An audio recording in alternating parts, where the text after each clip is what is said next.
Hello, welcome to the Healthcare Facilities Network. I'm your host, Peter Martin, president of Gosselin Martin Associates.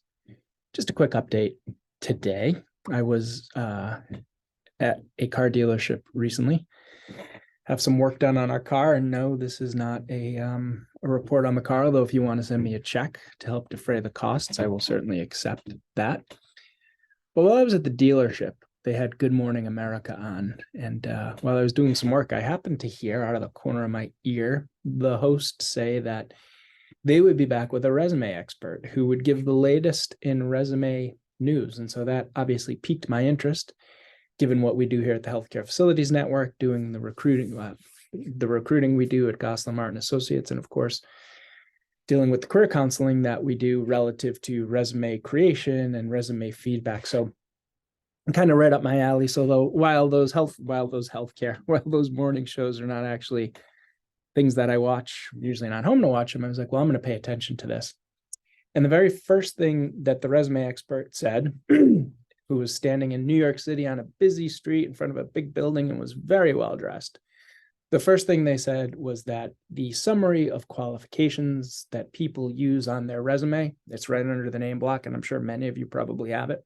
The very first thing before the professional experience, that is no longer necessary to include the summary of qualifications, and that rather than have a summary of qualifications, you should say you're a senior executive with 25 years experience, or senior facilities director with 30 years experience. And I thought to myself as I listened to that, well, we've been telling people for 10 years now to get rid of the summary statement at the very top of your resume. So it really wasn't new news. And to me, and maybe it was just kind of being, professional competitors, though we certainly aren't here in Little Walpole, Massachusetts. I thought, yeah, well, we've been saying that for a long time. And if you don't know what the summary statement is at the beginning, I pulled a couple from some of the resume counseling sessions that we've given. And so your summary statements probably sound something like this: a recognized leader in establishing facilities organizations, building world-class teams, managing multiple sites, and customer-oriented facility support. A collaborative, hands-on, people-oriented leader who leads and mentors with a passion for world-class facilities. Very well written. Another example, servant leader with proven record of results, oriented healthcare strategy, growth, and value-based arrangements. Award-winning leadership and customer service, supporting acute care and post-acute care. Final one, facilities professional with history as a strong leader and expert decision maker, organized with an ability to identify priorities and institute goals while leading with a team approach, honest understanding of ethics, integrity, and teamwork. And so those are some summary statements. And as I said, what is wrong with the summary statement? Well, they're well written, so really nothing wrong. But the issue is they're not specific. They're not quantifiable. They're not unique to you. If somebody else can write something similar on their resume, and I would imagine you could take these well-written paragraphs and put them on your resume too, then you're not being specific enough. Remember that the top of your resume is the most valuable part of your resume, because that's the first thing that an organization sees. This resume expert on Good Morning America said that organizations spend about 6 to 7 seconds on your resume. I've always heard 10 seconds, but who's going to quibble over 3 seconds? But that is the most important piece of real estate. And so for years, what we have been advocating people to do, and we're probably even a little more specific than the resume expert was, we've always told folks to create a professional profile. And where does a professional profile go? It goes right underneath your name block. So you got your name, your contact info, then you have professional profile. It goes before your employment.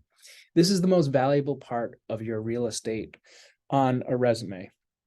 You need to make the profile and pick 5 to 8 bullets of career experiences, 2 to 3 sentences per bullet. You can't go on and on. So you got to be specific, brevity.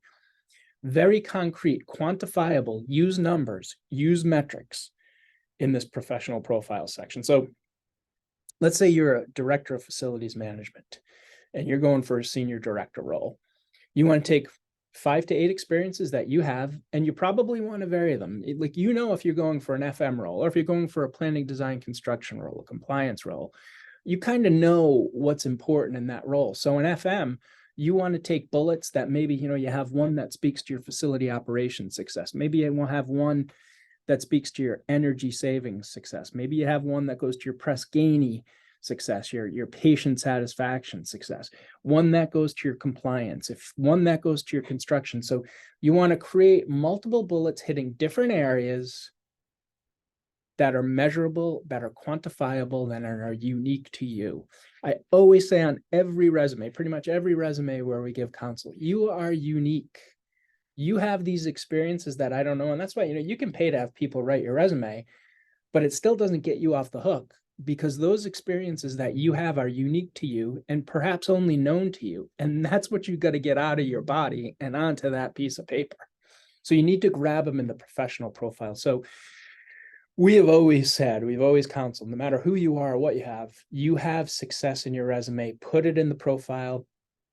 Empty words, you know, the third bullet there, be specific, avoid empty words. I guess if I was going to say one thing about the profile as you create them, avoid those empty words. I mean, I could tell you, and I'm just taking from one of these summaries that I read, I'm an expert decision maker. What does that mean?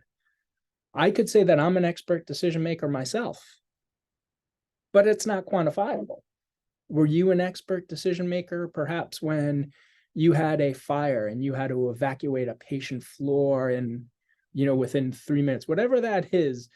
Expert decision maker, results-oriented, collaborative, tell me what you did. So that's the goal of the professional profile. A couple other things just to move along, and we don't want this to be a long video, but some of the top resume errors that we see, you know, definitely up at the top is no numbers, no metrics. The other one that we frequently see is that people, you know, you have, you're applying for a role, there's a job description. What we often see is that some people will take that job description, they will take their job description and put it on their resume, which isn't good because it doesn't tell me what you did. So often people will take what their job description is, they'll put it on their resume, and that's it. It's not good enough. Got to be specific, got to be quantifiable. And when you're applying for a job, that job you're applying for, there's a job description. Take what they're looking for. You see what they're looking for, get examples of what they're looking for and put it into your resume. Because again, they want to know, can you do this job? So tailor it, be unique, be specific. And the final one is incorrect spelling. I would never throw stones at somebody for incorrect spelling. I do it. And man, I have multiple things that try to catch me, but I still make that mistake occasionally and it drives me nuts. But on a resume, you know, check it 2, 3, 4 times, check those words there and there, those words that can be spelled multiple ways. It's very embarrassing for me, I'll be honest. One of the words that I spell incorrectly quite a bit, and I think it's because all the I's and the L's, I'll spell facilities wrong. How embarrassing is that? It's what we do, and I spell it wrong. So that's a word that I always look at to make sure I don't spell it wrong, because I know I spell it wrong. So, but those are some of the errors we see. Now, we did a class last October dissecting Lincoln's resume. I hope to get it up onto our YouTube page in a couple of weeks or so. But in dissecting Lincoln's resume, we go over this in more detail. What we did is we created a resume for Abraham Lincoln, obviously, based on his career and not real. And we look at his resume and we dissect it to talk about how you can create a more effective resume. So I hope to get that up onto our YouTube channel at some point. So I wanted to go over that today, just talking about the resumes. That was the big news from the Good Morning America, that you get rid of those summary statements. I would take it one step further, create a professional profile. She mentioned the other thing that the resume expert, the other thing that she mentioned was folks who don't have a lot of experience. How do they account for it? How do they account for not having a great deal of experience when they're going for higher level roles? That's another topic altogether. But I want to thank you for tuning in. It's Peter Martin from Gosselin Martin Associates for the Healthcare Facilities Network. Thanks for tuning in, and we will be back soon with another video.